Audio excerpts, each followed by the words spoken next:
Mon coach ne me fait pas jouer, je suis remplaçant. Comment faire?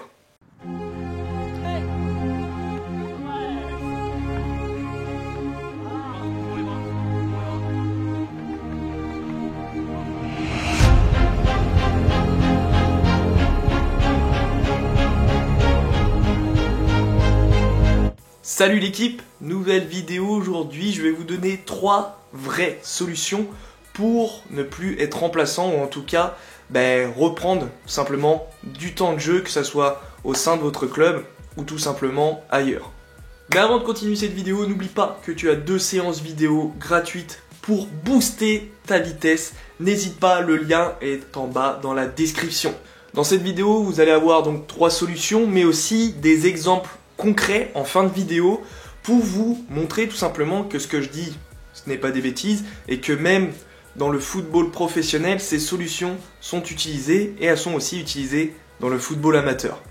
Mais avant d'utiliser ces 3 solutions, je vous conseille de discuter avec votre coach ou vos coachs ou avec le staff technique selon le niveau où vous êtes, d'accord? La discussion c'est super important. C'est fini de toujours être négatif, de s'engueuler tout le temps. Il faut aller discuter, d'accord, avec les gens, avec le coach, pour tout simplement qu'on trouve la solution. Parce que la plupart du temps, ils vont nous la donner, d'accord, et travailler dessus. Ok? Donc vous allez avoir des réponses du genre, en ce moment, je te sens pas trop au top. Je préfère te préserver, te laisser quelques bouts de match pour que tu reprennes confiance. Voilà, je te sens en manque de confiance, tout simplement. Donc là, tu sais que le gars, il a confiance en toi, il t'aime bien et il essaye tout simplement de te remettre correctement en selle, comme lui il le voit. Donc là tu peux échanger en disant moi j'aimerais quand même plus jouer, etc. Donc là c'est le risque qu'il t'envoie peut-être dans l'équipe du dessous, ou il accepte mais tu te grilles et c'est lui qui avait raison. Donc voilà. Mais bien sûr si la situation dure depuis 1 mois ou plus, là c'est soit il se fout un peu de toi, ou soit vraiment t'as pas le niveau et il ose pas te le dire, tout simplement. Ou tu vas avoir la franchise directe, il va te dire il y a quelqu'un de meilleur que toi en ce moment, ou t'as pas le niveau, ou etc. Mais c'est quelque chose qu'il aurait pu peut-être te dire avant le début de la saison, ou il l'avait peut-être pas encore remarqué, il avait pas tout son groupe, et au final, t'es plus du tout dans ses plans. Et là, ça fait mal, et là, il va falloir trouver des solutions pour parer à ça. Ou tout simplement, ce qui arrive quelquefois malheureusement, le coach ne va pas vouloir te répondre, ne va pas vouloir enclencher la discussion et là tu vas rester dans le flou. Et là justement c'est là où les joueurs, la plupart du temps, s'énervent. Donc 3 solutions que je vais te présenter tout de suite. Et la solution 1, ça va être tu te tais et tu bosses. Comme la première discussion que j'ai pu te donner, il essaye de te préserver. Tu te tais, tu bosses et voilà, tu écoutes. Tu regardes un peu ce que fait celui qui est à ta place selon la discussion que tu as eue. Et tu essayes de faire en 10 fois mieux. Mais la meilleure solution, tout le temps, c'est le travail. Dans n'importe quelle situation, le travail, c'est la clé. Ok? Donc, tu n'es pas titulaire, tu es remplaçant, tu n'as pas beaucoup de temps de jeu, c'est le boulot. Il faut taffer. La plupart du temps, c'est ce qu'on fait, d'accord? Si tu as un gros mental, il faut le faire. Clairement, c'est l'une des meilleures solutions. Et si ça ne marche pas, tu n'as rien à te reprocher puisque tu as tout donné. Si le coach c'est un idiot, tant pis, d'accord. Tu as bossé, tu as donné une bonne image au club, ça va parler pour toi. Et quand je vais te donner la deuxième solution, ça sera beaucoup plus simple pour toi parce que tu es un bosseur et tu l'as montré une fois de plus. Deuxième solution, tu vas avoir tout simplement la recherche d'un autre club, chercher à l'extérieur. Et justement si tu as bossé, on a parlé un peu de toi, voilà, c'est un gars qui bosse, mais le coach ne voulait pas lui faire confiance, ou on va dire que le coach était un idiot, etc. Mais c'est un super joueur, il bosse, on peut avoir confiance en lui. Et là, beaucoup de portes vont s'ouvrir, si bien sûr tu as un gros niveau, voilà, c'est toujours pareil. Mais c'est une solution que beaucoup de joueurs font, alors certes, malheureusement, c'est une saison blanche. Surtout quand c'est en début de saison comme ça, c'est saison blanche, voilà.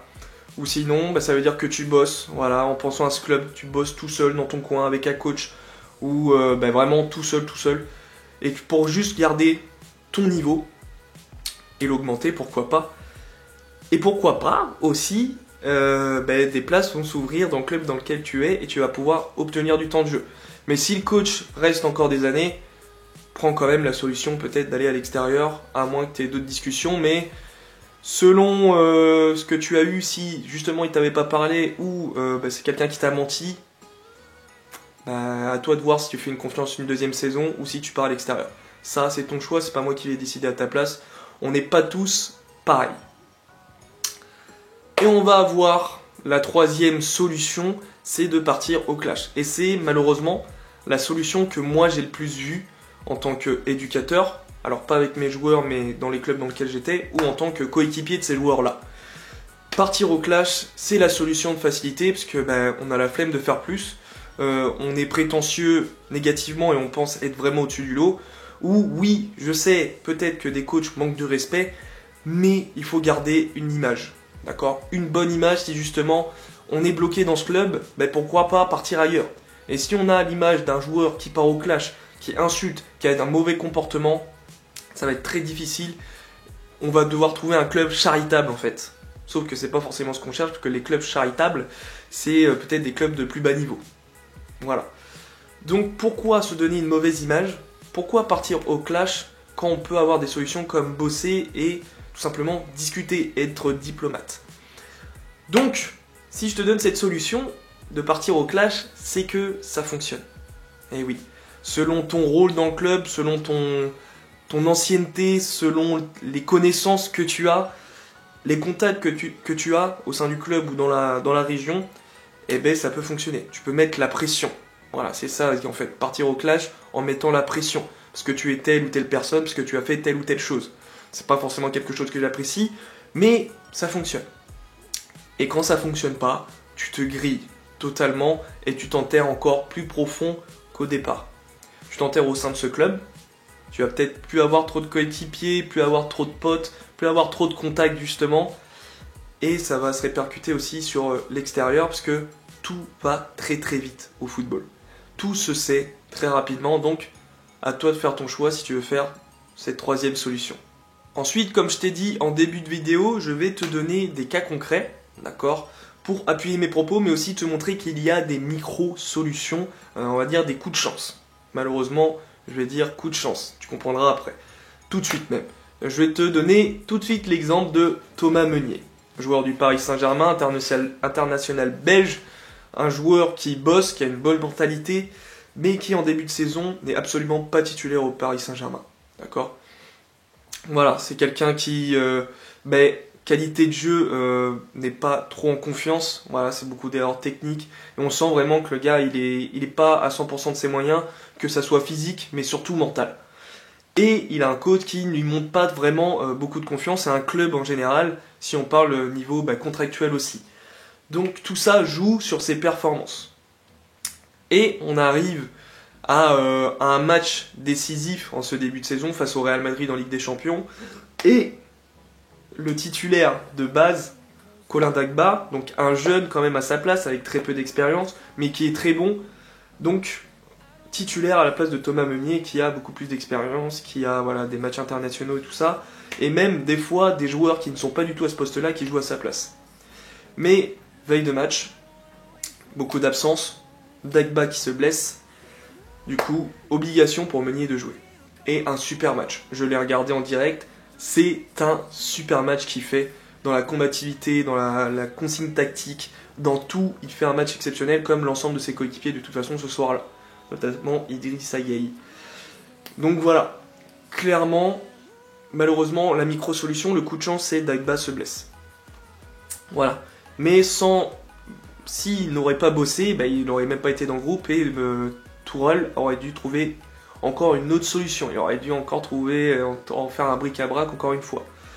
Mais non, le gars a bossé et du coup il y a eu cette opportunité, il l'a saisie et je pense qu'il va rester titulaire. En tout cas, il y aura une plus belle rotation pour lui avec Dagba quand il reviendra et j'espère à 100% de sa forme. Mais attention, avant que je me fasse incendier aux commentaires ou avant que tu comprennes toi très mal mes propos, on ne souhaite jamais, aucun sportif ne souhaite la blessure, que ce soit d'un coéquipier ou d'un concurrent ou d'un adversaire.